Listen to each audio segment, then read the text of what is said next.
The politician-turned-broadcaster reacted to the Prime Minister announcing more cash for defence. Nigel Farage insisted Rishi Sunak's defence spending boost proves my point over his bombshell general election prediction.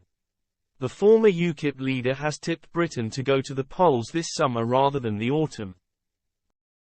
He said the Prime Minister's pledge today to spend 2.5% of gross domestic product, GDP, on defence by 2030 had left him more convinced of an early ballot. Speaking on his GB News show, Mr. Farage said, "It's good news, there are many involved in defence who think this is a good sign. But why now? Any guesses, folks? I'll tell you why now, because there's a general election coming.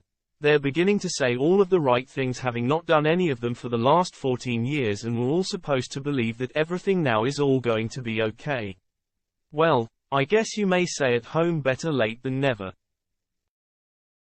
But it all adds to what I was saying last night, that I now begin to believe that the balance of probabilities is now more in favour of an election at the end of June or in early July than it is in October or November this year. And that speech today by Sunak very much proves my point." Mr. Sunak said an extra £75 billion in defence spending over the next 6 years will put the UK arms industry on a war footing. He warned the world was the most dangerous it has been since the end of the Cold War. Mr. Farage on Monday predicted the PM will call a general election this summer after he struck a tough tone in a Downing Street press conference on his Rwanda plan before legislation aimed at getting the policy off the ground cleared Parliament. The Brexit architect said, "I've rather changed my view today on something quite significant.